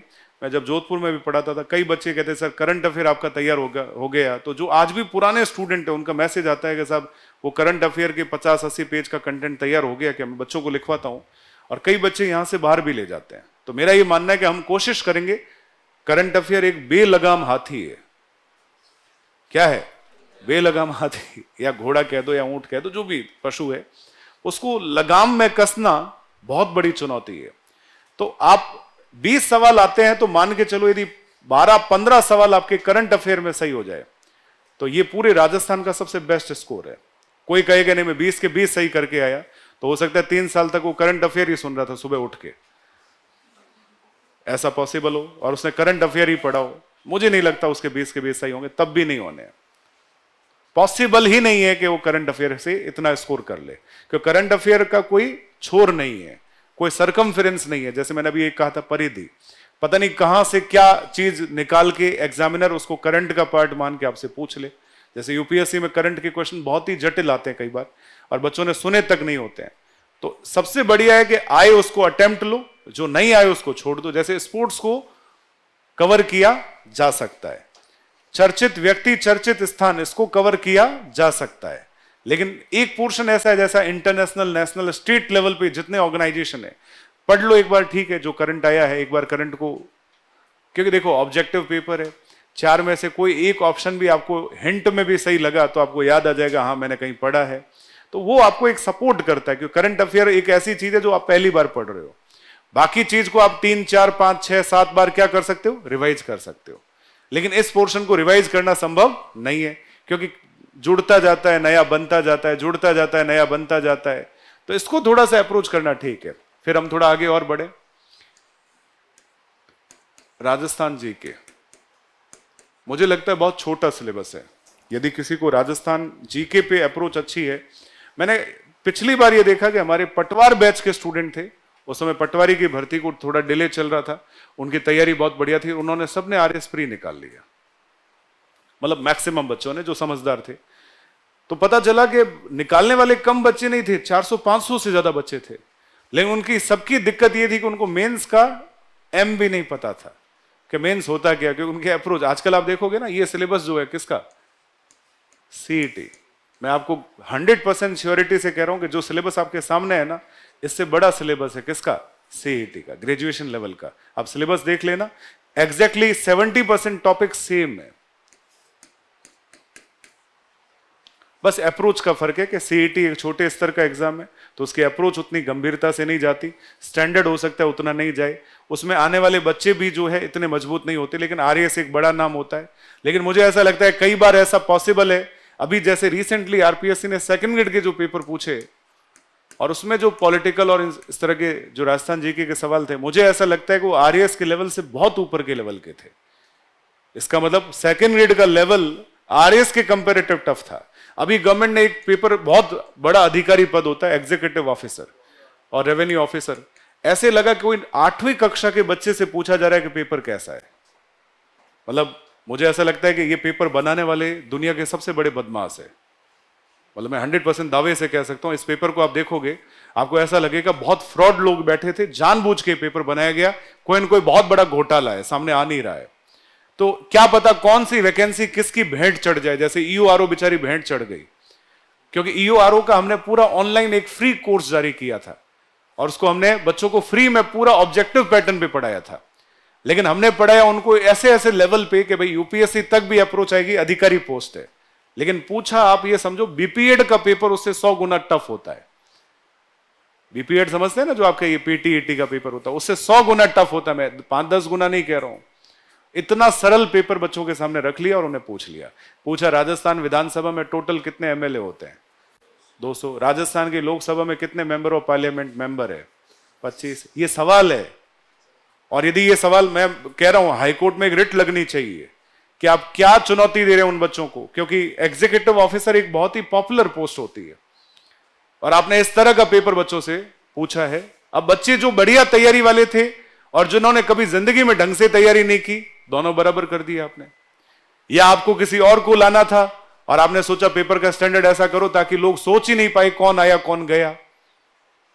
मैं ये बात इसलिए कह रहा हूं कि हम पेपर्स की स्ट्रेटेजी पे भी जाते हैं तो हमें समझ में आता है पेपर कैसा है। तो आप हमेशा याद रखो कि प्रीलिम्स के पेपर में 2 चीजें आती है, फैक्चुअल और कॉन्सेप्चुअल। लेकिन फैक्चुअल डिटेल जैसे करंट अफेयर है तो बहुत सारा फैक्चुअल आता है, इकोनॉमिक सर्वे में बहुत सारी चीजें फैक्चुअल पूछी जाती है, क्योंकि सामने है सर्वे, आपको पढ़ना है। अब आपको पूछ लिया फलानी योजना, जैसे चिरंजीवी स्वास्थ्य बीमा योजना का पिछली बार सवाल था, अच्छा सवाल था, उसमें 4 ऑप्शन रखे थे, कुछ फैक्चुअल भी थे कुछ कॉन्सेप्चुअल भी थे। बढ़िया सवाल बनाए, उनमें से पूछा 4 में से कितने सही है। तो पहला ऑप्शन यही था कि योजना फलानी तारीख को शुरू हुई। अब कई बार बच्चों को याद नहीं रहता, उसमें इतनी सेवाएं मिलती है, इतनी सेवाएं, मतलब इतने जो इलाज फ्री है, ऐसा कुछ होगा, इतने पैकेज दिए जा रहे हैं। तो ऐसे करके 4 ऑप्शन बनाए। वो सवाल आप देखोगे तो आपको समझ में आएगा। कुछ ऐसे सवाल भी पूछे कि राष्ट्रपति रामनाथ कोविंद, राष्ट्रपति कौन है भारत के? रामनाथ कोविंद साहब ने जो अधिनियम जारी किया है हाल ही में ओबीसी को लेके, और वो 105 संविधान संशोधन अधिनियम लास्ट हुआ है, तो तारीख लिख दी थी, संशोधन कौन सा था। तो बहुत ही सरल सवाल था कि बच्चों को पता है। उसमें ऑप्शन दिए थे 105, 106, 107 और 108। अब सब जानते हैं कि भारत के कॉन्स्टिट्यूशन, बच्चा जानता है कितने संशोधन हुए, 105। तो 106, 107, 108 तो उत्तर ही नहीं होगा, एलिमिनेशन मेथड यूज किया, वैसे निकल गया। तो कई सवाल ऐसे होते हैं जो तथ्यात्मक रूप से ही पूछे जाते हैं और कई थोड़े कॉन्सेप्चुअल होते हैं सवालों का पैटर्न। देखो बच्चों, ध्यान रखो, राजस्थान जीके बहुत जरूरी है। अब क्यों जरूरी है? मेरा ये मानना है कि इकोनॉमिक सर्वे छोड़ दो आप, तो यहां से कितने सवाल आते हैं? 40। एक लगभग एवरेज स्ट्रेटेजी लें, और इसमें इकोनॉमिक सर्वे अलग हो गया, करंट अलग हो गया, तो 15 सवाल तो वैसे ही राजस्थान के अलग हो गए और 40 ये हो गए। इसका मतलब 150 में से 55 सवाल लगभग किसके होते हैं? किसके होते हैं? राजस्थान जी के। अब कोई ये सोच रहा है कि राजस्थान जी के पे अप्रोच बनाए बिना वो राजस्थान में प्रीलिम्स की परीक्षा को पास कर ले, तो मुझे लगता है कि रास्ता कठिन हो जाएगा। आपको राजस्थान जीके को बहुत अच्छे से तैयार करना है। रीजन सुनो, उदाहरण के तौर पे 40 में से 10-10 में 4 भागों में मैं पोर्शन को बांट रहा हूं और मैं थोड़ा समझाता हूं आपको। इसमें इकोनॉमी हमने हटा दी है, बाकी सब्जेक्ट आ गए, करंट भी हटा दिया, तो बाकी सब्जेक्ट में एक तो आपका ज्योग्राफी है, एक आपका हिस्ट्री है, एक आपका कल्चर है और एक आपका पॉलिटी है। अब मेरा ये मानना है कि ये जो राजस्थान की पॉलिटी है जिसके 10 सवाल आते हैं, मिनिमम मैंने देखे हैं 10-12 सवाल आपको मिल जाएंगे। आप देखोगे भी राज्यपाल को लेके, मुख्यमंत्रियों को लेके, मंत्री परिषद को लेके, आयोगों को लेके, आरपीएससी मानवाधिकार आयोग, ये सिलेबस यदि कोई बच्चा गंभीरता से तैयार करता है तो मात्र 4 दिन का है। और पूरी फंडामेंटल और इंडियन पॉलिटी जहां से आपको 10-15 सवाल मिलने हैं, वो पोर्शन आपका कम से कम, यदि कोई बच्चा गंभीरता से तैयारी करता है तो रिवीजन करने में उसको 10 से 12 दिन लगता है। तो लगभग मान लो दोनों का बराबर वेटेज आ जाए, राजस्थान की पॉलिटी के 10-12 सवाल आ जाए, तो प्रायोरिटी से हमें राजस्थान के बच्चों को किस पर फोकस करना चाहिए? राजस्थान पॉलिटी। रीजन कि ये आपके अप्रोच में आ जाएगी। आपने जब रिवीजन किया तो राजस्थान की पॉलिटी ऐसी कर लो कि मुख्यमंत्री कौन रहा, कब रहा, उसकी पूरी बायोग्राफी आपको पता है। यदि ये तथ्यात्मक पे ले जाके आपको पूछना चाह रहे हैं ना, तो फैक्चुअल डिटेल भी आप ऐसी तैयार कर लो, बस आपके माइंड में, कंप्यूटर में पड़ी है, कॉन्शियस माइंड में फटाफट लाके खड़ा कर दिया सवाल का उत्तर। ये पॉसिबल है क्योंकि मैं पॉलिटी कई वर्षों से पढ़ा रहा हूं। आप चाहो तो पॉलिटी का एक भी सवाल दुनिया के किसी एग्जाम में मिस नहीं हो सकता, क्योंकि इसका सरकमफेरेंस फिक्स है। राजस्थान की पॉलिटी में हां कुछ करंट को लेके सवाल पूछ ले तो मेरा मानना वो किसी को नहीं आएंगे। जैसे कई बार पूछ लेते हैं इस साल सरकार ने कितने अध्यादेश जारी किए, ऐसा सवाल पिछली बार कॉलेज लेक्चरर के एग्जाम में पूछा। या कोई मान लीजिए कमेटी है, वर्तमान कमेटी जो है उसके अंदर अभी वर्तमान में कितने मेंबर है, तो हो सकता है लोग कमेटी के चेयरमैन तक नाम पता कर ले, लेकिन अंदर जाके मेंबर कितने होंगे ये किसी को पता नहीं होगा। तो बच्चों घबराना नहीं है, क्योंकि मेरिट आपकी क्रॉस नहीं हो रही है 100। आपको सीधा सीधा समझदारी ये करनी है कि उस सवाल को क्या करना है, छोड़ देना है। समझ आ रही बात? ये इसके लिए आप एक प्रयास करना कि जब आप 12 टेस्ट, हमारे 12 टेस्ट होंगे, उनको यही अप्रोच के साथ आप देना कि जो मुझे नहीं आ रहा है वो मैं छोड़ूंगा, जो आ रहा है वही अटेंड लूंगा, चाहे वो आने वाले पहले टेस्ट में भले ही आपको 30 सवाल ही आ रहे हो और बाकी नहीं आ रहे, आप एक बार अटेम्प्ट लेके देखो। इनटू यदि होता है, मेरिट कहां जा रही है, आप पता करो कि इंस्टीट्यूशन में कितने बच्चों ने दिया और क्या अप्रोच रही है। और मान लो इंस्टीट्यूशन में 100 बच्चों ने दिया तो उसमें से कितने बच्चे सेलेक्ट होते हैं। उस अनुभव पे आप जाओगे तो धीरे धीरे आपको पता चल जाएगा कि जब ज्यादा लोग देते हैं, जैसे आप देखते होंगे चुनाव से पहले एक नतीजा आता है जैसे एग्जिट पोल कहते हैं, वो रियल चुनाव का नतीजा नहीं होता, वो क्या होता है, अनुमान होता है। और जिन लोगों के अनुमान सटीक बैठते हैं, क्योंकि अनुभव होता है, तो धीरे धीरे आपके अनुमान बैठ जाएंगे, आपको ये अप्रोच अंदर से आ जाएगी कि सर प्रीलिम्स मुझे कोई फेल नहीं करवा सकता, प्रीलिम्स तो निकलना तय है। ये उनके दिमाग में है। जैसे अभी मैं किसी ऐसे बच्चे को यहां बुला लूं जो आरएएस में पास नहीं हो पाया और उसने पिछले साल मेंस या इंटरव्यू दिया हो, तो कहेगा सर मेरे लिए प्रीलिम्स चिंता नहीं है, मुझे आगे टेंशन है। कहां पे? मेंस में। और वहां भी उसकी चिंता ये नहीं है कि सिलेबस समझ में नहीं आया, चिंता है लिखा कैसे जाए, क्योंकि रियल अप्रोच यही है कि आपको लिखना कैसे है। तो वो बाद की बात है, लेकिन मेरा ये मानना है कि यहां आपको जो अप्रोच करनी है उसमें ये पैटर्न आपको समझते रहना। तो राजस्थान जीके में ओवरऑल आप देखो कितने सवाल हो गए, 15, 10, 25, 15 मान लो, इसको 15 ही मानो आप, ठीक है। 30 और 40, 70। अब आप समझो यदि किसी ने इसी कॉन्सेप्ट पे फोकस कर लिया ना, तो भी उसको स्कोर मिलना तय है, वो प्रीलिम्स निकालने के अप्रोच में आ जाएगा। आप समझो, बाकी अभी विषयों की बात तो बाकी है।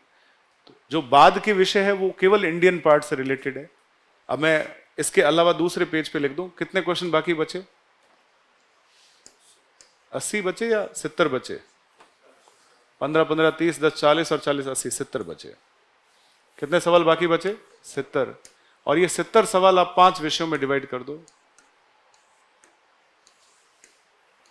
5 विषय में आपके सामने लिख रहा हूं, वर्ल्ड और India geography, Indian polity, Indian history, Indian economics और साइंस और टेक्नोलॉजी। अब एक बात समझो, कितने सवाल है ये? 70। इसमें सीधा सीधा 20 सवाल तो आप यहां डाल दो। कहां पे? साइंस और टेक्नोलॉजी। थोड़ा यहां पे भी समझना, इसमें साइंस टेक्नोलॉजी कोई बच्चा पढ़ता है तो उसमें फिजिक्स भी आती है, केमिस्ट्री भी आती है, बायोलॉजी भी आती है और टेक्नोलॉजी। मेरा ये मानना है कि ये जो मैंने फिजिक्स केमिस्ट्री शब्द यूज किया, यहां से आपको 2-3 सवाल मिल सकते हैं। तो ज्यादा अच्छा इसे ड्रॉप कर दो जिसको साइंस में दिक्कत है। और जिसकी साइंस बढ़िया है वो क्विक कहीं कुछ ऐसा शॉर्ट में लिखा हुआ पढ़ ले, काम चल जाए, ठीक है। क्योंकि कोई भरोसा नहीं है, कभी कभी यहां से 1-2 सवाल ही आए हैं।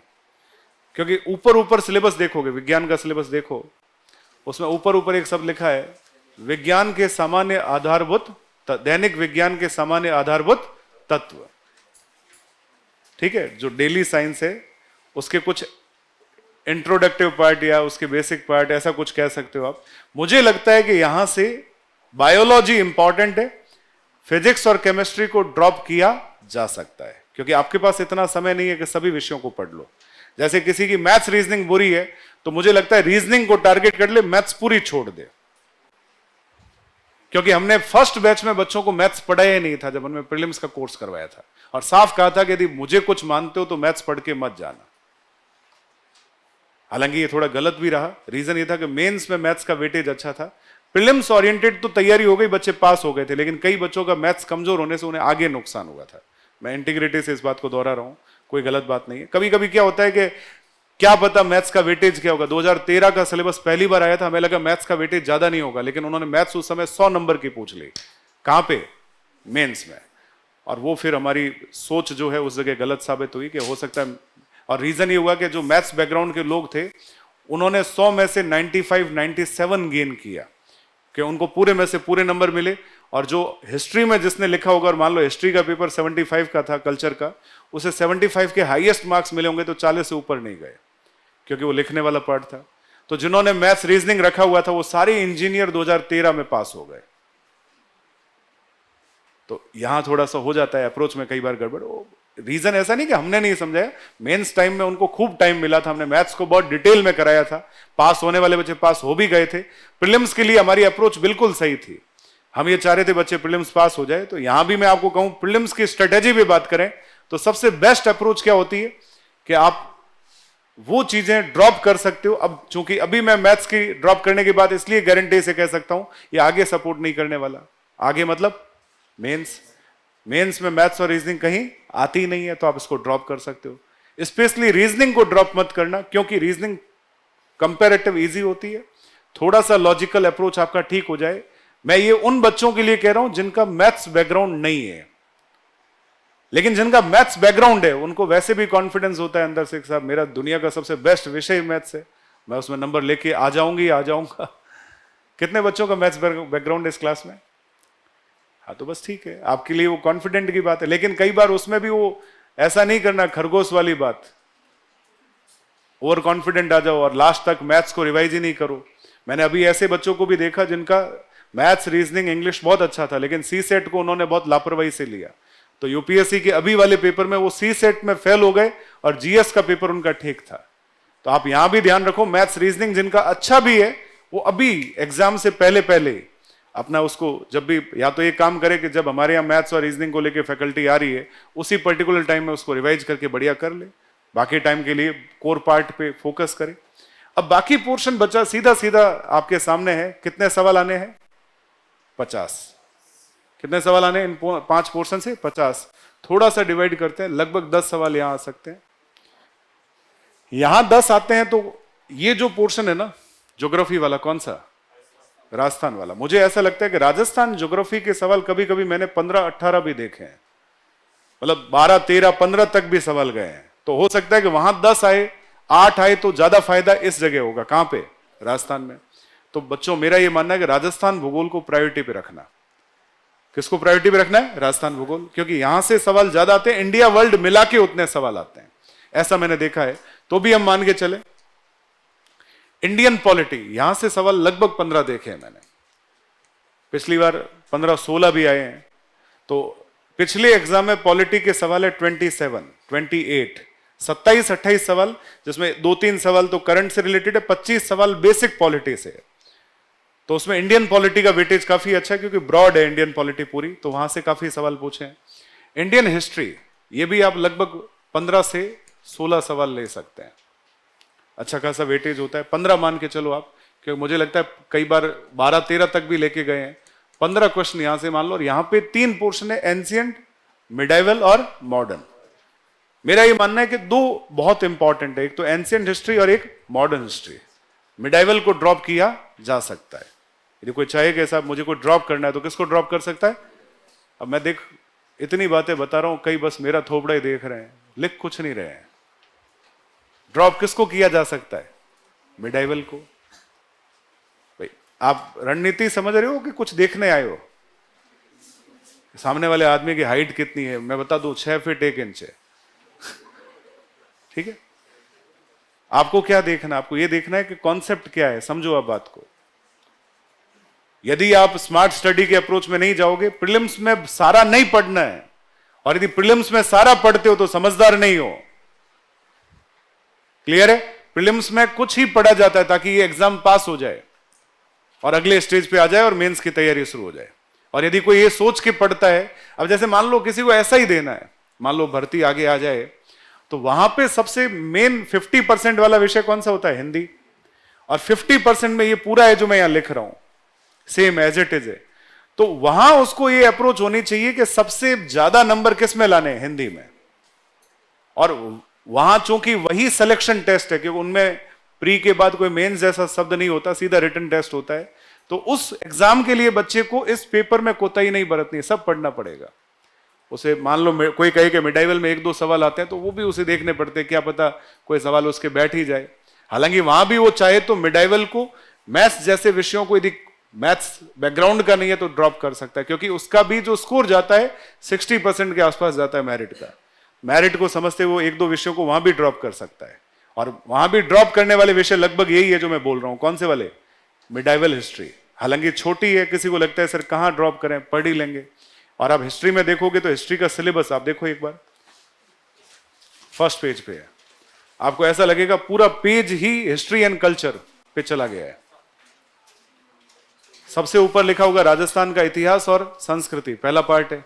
उसके बाद भारत का इतिहास शुरू हो रहा है, और भारत में भी आप देखोगे एंशिएंट को खूब लंबा दिया हुआ है, फिर मिडाइवल भी है, फिर मॉडर्न भी है। तो लगभग आप देखोगे बाकी पूरा सिलेबस एक तरफ, हिस्ट्री एक तरफ।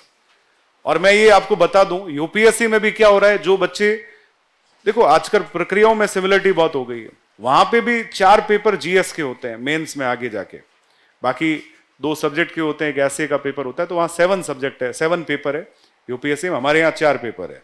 हमारे भी जीएस के 3 होते हैं, एक लैंग्वेज का पेपर होता है।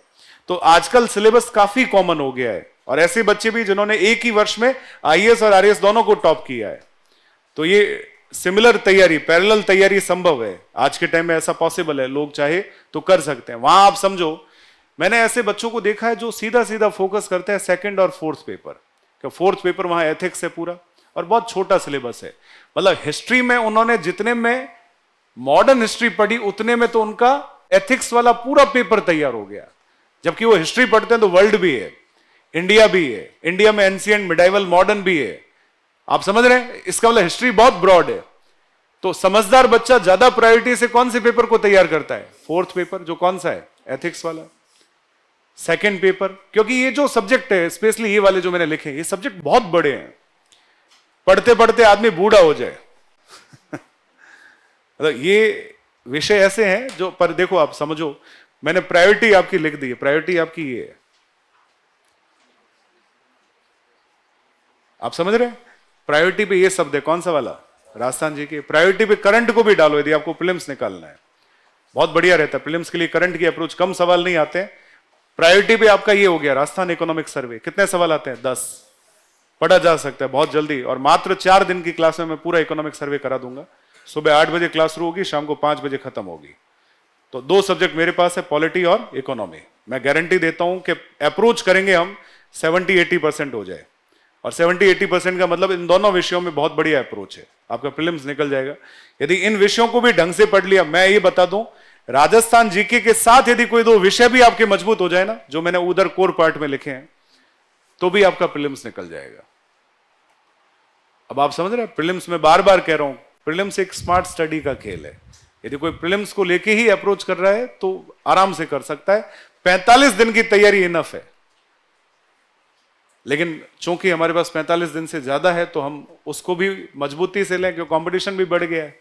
तो हमारे पास ऑलरेडी 70, 80, 85, 90 दिन, या हो सकता है 100, 200 दिन मिल जाए हमें।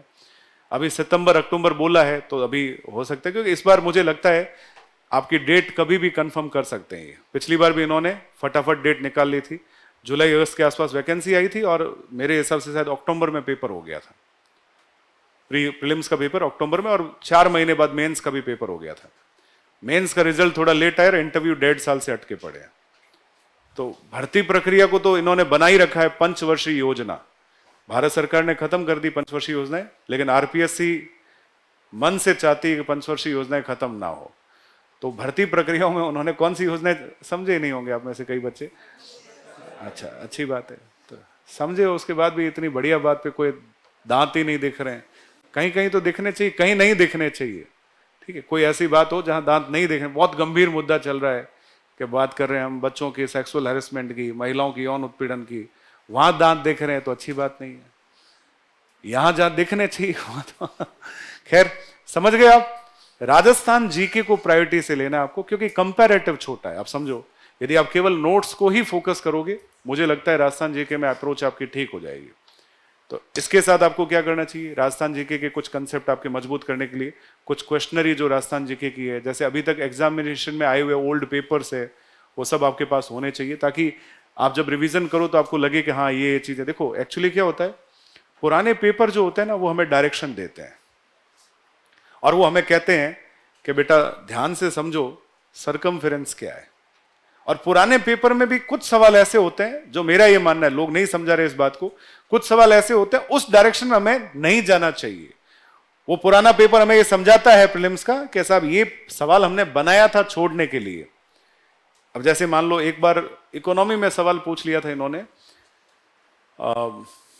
जो सवाल था अपने ये जो एमएसपी दिया जाता है, मिनिमम सपोर्ट प्राइस, किसानों को लेके, उसके अंदर कोई कैलकुलेशन का सवाल था।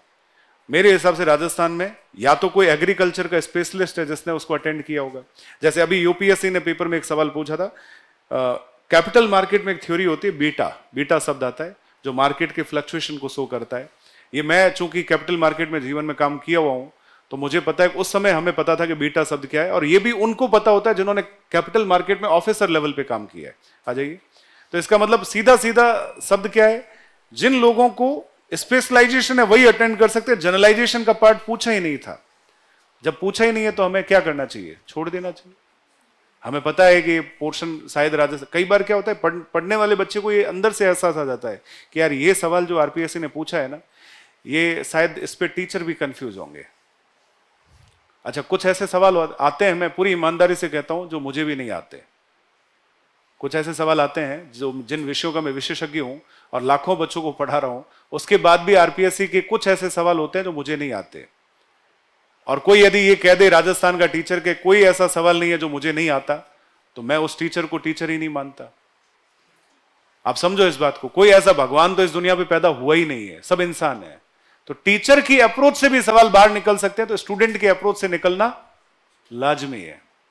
आप समझ रहे हैं बात को। ये मैं आपको इसलिए बता रहा हूं कि ये बात आपको याद आएगी। मेरी क्लास ये रिकॉर्डेड मैं डाल दूंगा यूट्यूब पे। आप 3-4 महीने की पेपर जब आपका हो, तब आप देखना कि इस स्ट्रेटेजी से बाहर यदि पेपर आ जाए, मैं खड़ा हूं, आ ही नहीं सकता। तो मैं बच्चों आपसे निवेदन करता हूं कि पहले स्ट्रेटेजी समझो। तो पहला पोर्शन तो आपका कौन सा हो गया, ये पोर्शन, आप इसको मजबूती से तैयार करो। हालांकि हम आपको सारा पढ़ाएंगे प्रीलिम्स के पॉइंट ऑफ व्यू पे, और ये पूरा एक टारगेट कोर्स होगा। मैं आपको थोड़ा इंफॉर्मेशन दे दूं।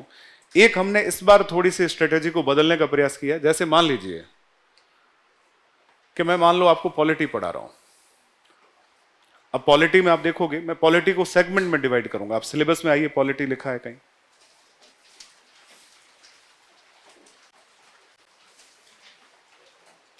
राजनीतिक व्यवस्था ऐसे करके, संविधान के बारे में, भारत का संविधान, शासन प्रणाली लिखा है।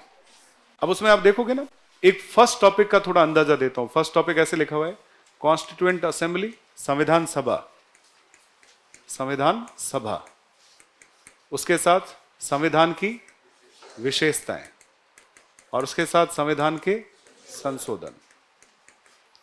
अब मैं पिछली बार बच्चों को मैंने सेम इसी स्ट्रेटेजी, मैंने कहा था कि संशोधनों से हर बार 2 सवाल आते हैं। एक तो कंफर्म मानो, ये ओल्ड स्टूडेंट अच्छे से जानते हैं कि इन अप्रोच पे हम हमेशा काम करते हैं, लेकिन बच्चे लापरवाही में चीजों को अटेंड नहीं करते, वो अलग बात है। संशोधन में एक सवाल तो ये पूछा था कि कौन सा ऐसा संशोधन है जिसको गवर्नमेंट ने कोर्ट ने असंवैधानिक अनकॉन्स्टिट्यूशनल डिक्लेयर किया, तो वो था 99। कौन सा था? 99। और एक ये पूछा कि हाल ही में कौन सा संशोधन हुआ, कौन सा? 105। ये करंट अफेयर के साथ पूछ लिया। तो इसका मतलब 2 सवाल संशोधनों पे पूछे। उससे पिछली बार भी पूछा, संविधान संशोधन की प्रक्रिया पे हमेशा एक दो सवाल पूछे गए। तो अब जैसे यहां पे ये टॉपिक है, सभा से एक सवाल कंफर्म है, गारंटी है, मैं आपको पढ़ाते समय कह दूंगा यहां से एक सवाल आना ही आना है। लेकिन हम 100% ये प्रयास करेंगे कि एक तो क्लास में आपको, जैसे मैंने संविधान सभा पढ़ाई, तो संविधान सभा जो है वो आप जानते हैं कि एक सिचुएशन थी जिसमें हमारे संविधान को बनाना था। तो हमने ये सोचा कि हमारा संविधान हम खुद बनाएंगे, बाहर से थोपा हुआ नहीं होगा, अंग्रेजों के द्वारा दिया हुआ कॉन्स्टिट्यूशन नहीं होगा। गांधी जी ने भी कहा था कि भारत का संविधान भारत के लोगों की इच्छा की अभिव्यक्ति होगा, ना कि ब्रिटिश पार्लियामेंट का गिफ्ट होगा। तो जब हम संविधान बना रहे थे तो हमने एक सभा बनाई, उसमें कांग्रेस भी थी, मुस्लिम लीग भी थी, कुछ और भी लोग इन्वॉल्व थे। उसमें हिंदू कितने थे, मुसलमान कितने थे, एससी कितने थे, महिला कितनी थी, एसटी कितने थे, पारसी कितने थे, वो भी पूछा जा सकता है। तो जितनी उसकी फैक्चुअल डिटेल बनती है, प्रोबेबली मैक्सिमम चीजें तो आपको बता दी जाए, लिखवा दी जाए, जो बहुत ज्यादा प्रायोरिटी से पूछी जाती है। और जो नहीं बताई उसका एक काम किया जाए। संविधान सभा के डायरेक्शन में मुझे ऐसा लगता है 50 से 100 सवाल बन सकते हैं, 1 लाइनर। कैसे सवाल बन सकते हैं? 1 लाइनर। आपको एवरी डे टॉपिक पढ़ाया जाए, अगले दिन मॉर्निंग में क्लास में आते ही उस टॉपिक से रिलेटेड क्वेश्चन की एक लिस्टिंग दी जाए शाम को। नहीं समझे आप? और वो लिस्टिंग केवल 1 लाइनर होगी, केवल क्वेश्चन दिए जाएंगे, आंसर नहीं दिए जाएंगे। आपको घर जाके जो आपने पूरे दिन पढ़ा उसके जो क्वेश्चन है उसको क्या करना है? एनालिसिस करना है। और यदि कुछ आपके दायरे से बाहर जा रहा है तो अगले दिन सुबह आते ही वो जो क्वेश्चन आपको दिए हैं वो टीचर क्या करवाए? सॉल्व करवाए। नहीं आई बात समझ में?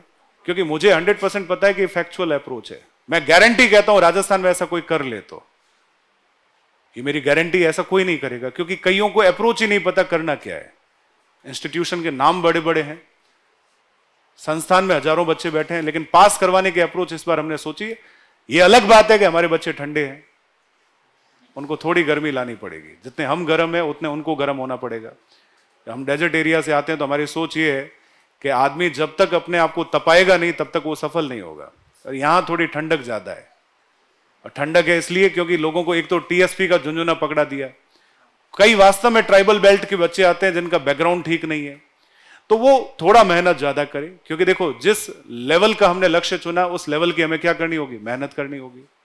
आपने यदि टारगेट आर्य सोचा है, आप चाहते हो कि लाल बत्ती की गाड़ी आपको कोई एसडीएम साहब बोले और आप सोच रहे हो कि ऐसे ही बन जाओगे, तो संभव नहीं है, क्योंकि कंपटीशन है, पद कम होते हैं, कम लोगों को रिक्रूट किया जाता है, लोग ज्यादा फॉर्म भरते हैं।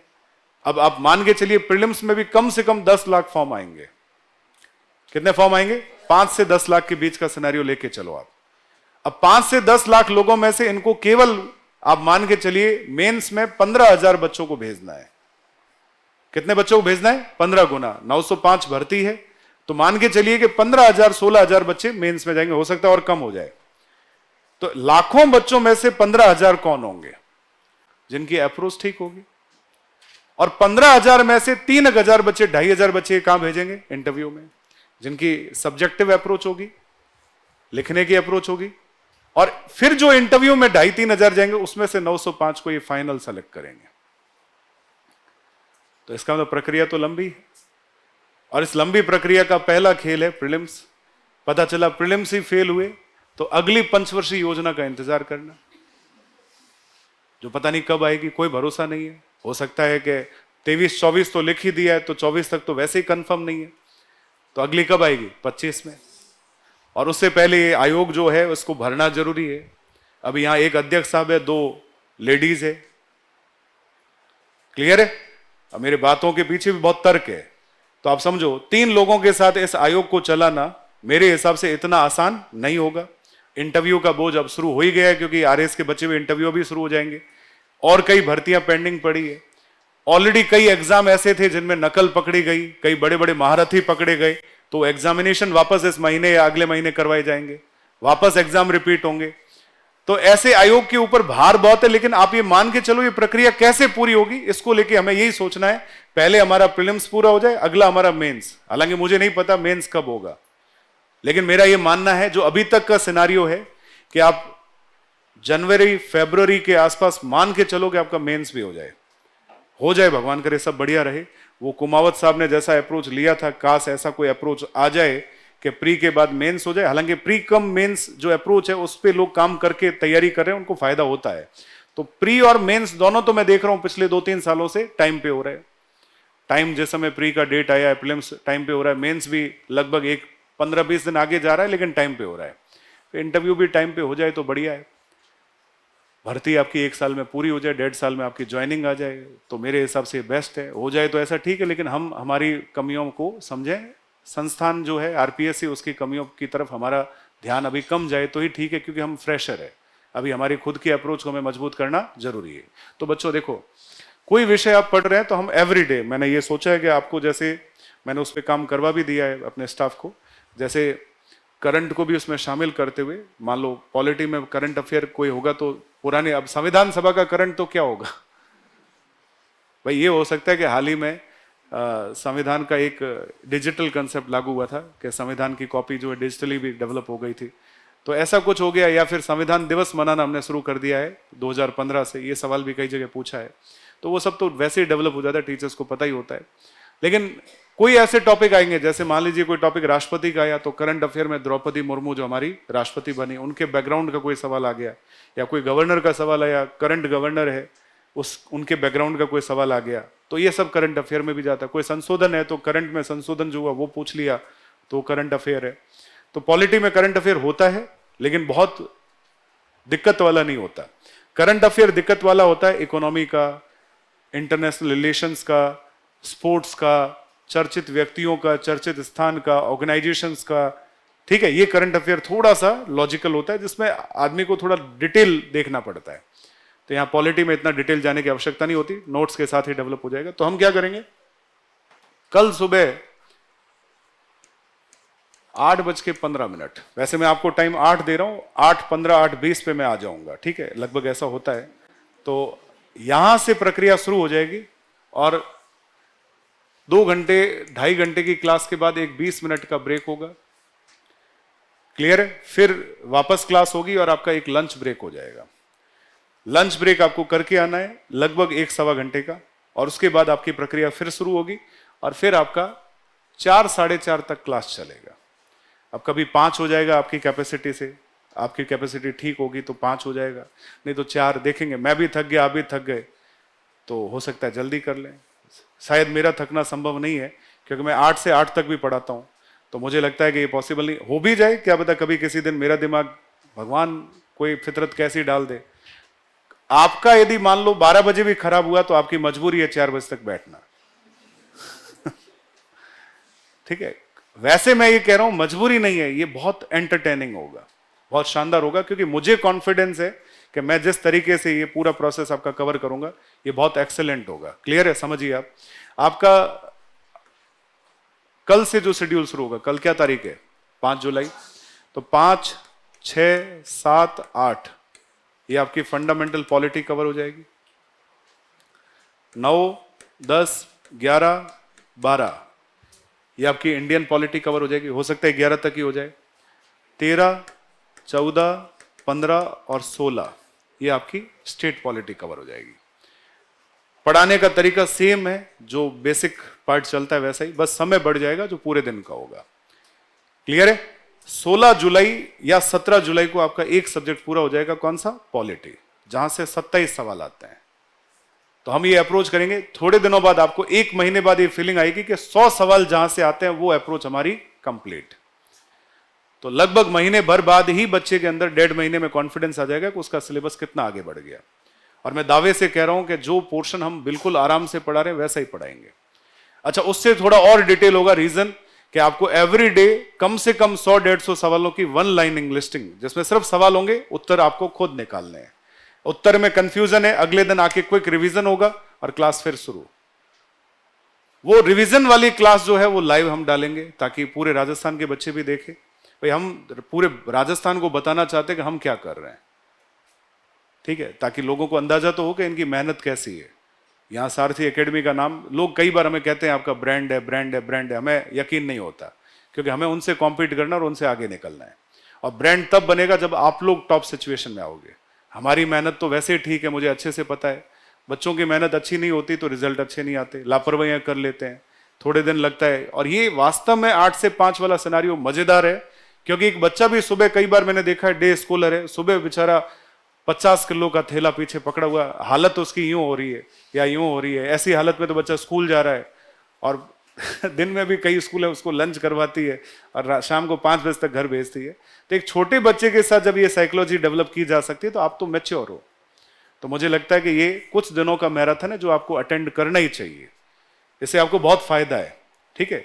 फायदा ये है कि इससे आपका प्रीलिम्स भी निकल जाएगा, प्रीलिम्स का अप्रोच भी मजबूत हो जाएगा, कायदे से एक सब्जेक्ट का नॉलेज भी बढ़ जाएगा, और फैक्चुअल और कॉन्सेप्चुअल अप्रोच भी आ जाएगी। वन लाइनर अप्रोच जो होती है, मुझे लगता है बहुत जरूरी होती है, क्योंकि देखो ऑब्जेक्टिव में तो आपके सामने 4 ऑप्शन है, वो उसके कंपैरेटिव फिर भी सरल है।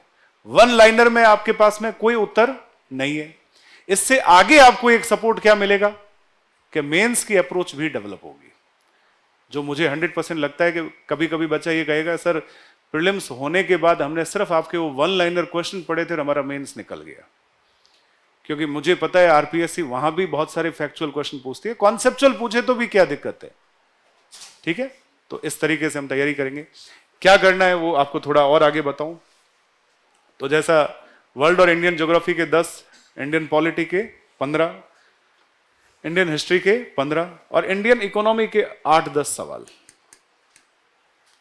क्योंकि यहां 8-10 होते हैं तो राजस्थान इकोनॉमिक जो है उससे 10, 12, 15 तक भी जाते हैं, मैंने देखा है। क्योंकि राजस्थान का इकोनॉमिक्स आपको ज्यादा पूछा जाता है, इंडियन का कंपैरेटिव कम पूछा जाता है, लेकिन चूंकि सिलेबस में तो सब पढ़ना होता है। तो ये आपकी अप्रोच है, आप देख लीजिए, मेरे हिसाब से आप इसको नोट करिए। ये फर्स्ट अप्रोच है, जिसने नहीं लिखा है लिख लीजिए। ड्रॉप करने लायक विषय मैंने आपके माइंड में डाल दिए हैं क्या क्या है, और हम हो सकता है कि ये पोर्शन आपका न भी करवाएं। जो टारगेट कोर्स होता है उसमें मैथ्स करवाएंगे, लेकिन मिडाइवल हिस्ट्री हम ड्रॉप करेंगे, उसके हम केवल नोट्स देंगे, या फिर एक दिन के लिए टीचर को भेजेंगे जो पूरे एक दिन में आपकी मैराथन कंप्लीट करेगा। इससे ज्यादा नहीं करवाएंगे। ऐसा ही होगा कि मिडाइवल उतना ही ठीक है, समझ गए। कुछ कुछ पोर्शन छोड़ने लायक होंगे, उसको ड्रॉप किया जाएगा, ताकि टारगेट कोर्स के माध्यम से आप प्रीलिम्स निकालने के अप्रोच में आ जाओ। और मैं 100% श्योर हूं कि जो इस पूरी बात को गंभीरता से लेगा। अच्छा सुनिए, हमारे जो 12 टेस्ट होंगे उसका पैटर्न आप समझो। हर संडे टेस्ट होगा, जो टेस्ट होगा उसमें 15 सवाल आएंगे किसके, मैथ्स रीजनिंग, 10-15 सवाल आएंगे करंट अफेयर इन 5-5 के हिसाब से, 10 सवाल आएंगे राजस्थान इकोनॉमिक सर्वे। क्लियर है। जो 5 टेस्ट होंगे उसमें इकोनॉमिक सर्वे के कौन से चैप्टर आएंगे वो आपको शेड्यूल के साथ मिल जाएंगे। शुरू के 5 टेस्ट एवरी संडे, यानी पूरा जुलाई और थोड़ा आगे वाला अगस्त, इसमें आपके सब जो टेस्ट ले रहे हैं उसका पैटर्न मैं आपको लिखवा रहा हूं, यही आपका तरीका है। उसके बाद आपके राजस्थान जीके के सवाल कितने आएंगे, 40, 10 ज्योग्राफी के, 10 हिस्ट्री के, 10 कल्चर के और 10 पॉलिटी के। कितने सवाल हो गए,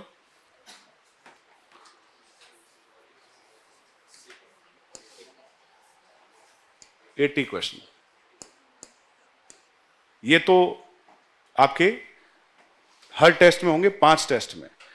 पहला जो टेस्ट होगा उसमें आपके जो 5 सब्जेक्ट है इसके सवाल होंगे 70। एक सब्जेक्ट के सवाल कितने होंगे, 70। तो हो सकता है हम आपको पहले, मतलब अभी शेड्यूल आपके सामने आ जाएगा, पहले टेस्ट में हो सकता है हम आपको सिर्फ इंडियन पॉलिटी पूछें। क्या पूछें, इंडियन पॉलिटी। दूसरे टेस्ट में ज्योग्राफी पूछें, तीसरे टेस्ट में हिस्ट्री पूछें, चौथे टेस्ट में इकोनॉमी पूछें और 5वें टेस्ट में साइंस टेक पूछें। तो पूरे के पूरे सवाल एक सब्जेक्ट से होंगे शुरू के 5 टेस्ट में। बाद के 7 टेस्ट जो होंगे वो सबका पैरेलल होंगे। जो मैंने नीचे शब्द लिखे यहां से इतने इतने सवाल आएंगे, ये आप नोट कर लो ताकि आपको एक आइडिया भी लगेगा।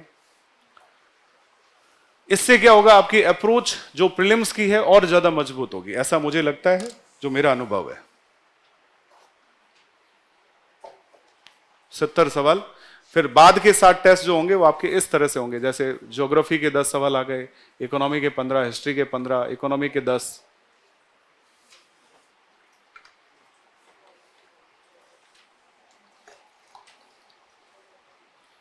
तो आज मैं कोई बहुत ज्यादा समय खराब नहीं करूंगा, क्योंकि रियल मैराथन कब से शुरू होगी? कल से। फालतू की बात मुझे आती नहीं है, ना हम करेंगे। और कल हम पॉलिटी के अलावा कोई बात करेंगे ही नहीं। सिर्फ किस पे बात करेंगे? पॉलिटी। कल की क्लास में ये तीनों टॉपिक कंप्लीट हो जाएंगे। अच्छा, तीनों टॉपिक के कम से कम 150 वन लाइनर क्वेश्चन आपको शाम को मिल जाएंगे। अगली क्लास में आते हैं इन तीनों टॉपिक के वन लाइनर क्वेश्चन। अच्छा, मेरा ये अप्रोच होगा, यूपीएससी से लेके कांस्टेबल तक जितने सवाल आ सकते हैं वो सब इस वन लाइनर क्वेश्चन में होंगे। समझ आ रही बात? क्योंकि टॉपिक है तो हमारा ए से लेके जेड तक या 0 से लेके 100 तक पूरा तैयार होना चाहिए। तो टॉपिक जो आपके सिलेबस में दिए हैं आप बाद में जाके देखेंगे। अच्छा, ये हर विषय में होगा, ऐसा नहीं कि सिर्फ मेरे विषय में हो रहा है। एवरी सब्जेक्ट में हम यही पार्ट कर रहे हैं। टीचर आपके साथ आएगा और स्पेशली ये जितने सब्जेक्ट्स हैं इसमें एवरी डे आपको शाम को एक लिस्टिंग मिलेगी। अगले दिन वो सवाल आपके सॉल्व किए जाएंगे। किसी कारणवश कोई टीचर ये कहता है कि नहीं सर समय कम पड़ जाएगा, हम सॉल्व नहीं करवा पाएंगे, तो उसका वीडियो सॉल्यूशन देंगे यूट्यूब के ऊपर, ताकि आप घर जाके आराम से उसको देखें। 100-150 सवाल जो भी है, ठीक है। कुछ ऐसे टॉपिक होते हैं जिसमें दिन में 100-150 सवाल कराना पॉसिबल नहीं होता, जैसे मैथ्स और रीजनिंग। वो इतना असल, वहां यदि 30-50 भी मिल जाता है तो बहुत बड़ी अप्रोच होती है। तो उसकी हम बुकलेट देंगे आपको। क्या देंगे? बुकलेट। रीजनिंग की इतनी बड़ी बुकलेट तैयार होगी जो आपको प्रैक्टिस के लिए दी जाएगी। मैथ्स को मैं वैसे ही कह रहा हूं कि प्रायोरिटी से हम अभी नहीं लेंगे। रीजन ये है कि यदि प्रीलिम्स आपको निकालना है तो मैथ्स की अप्रोच आपकी एवरेज होगी तो भी चलेगा।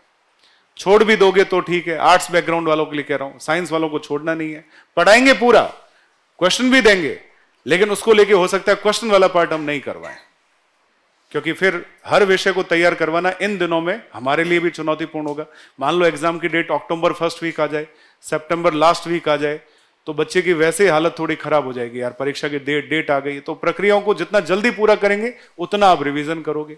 तो मेरा ये मानना है कि हम कोशिश करेंगे आपका सितंबर तक का हम अभी अप्रोच लेके चल रहे हैं, कोर्स पूरा हो जाए। लेकिन यदि कुछ ऐसा होता है तो 15 सितंबर तक भी कोर्स पूरा कराने की हमारे पास पूरी योजना है।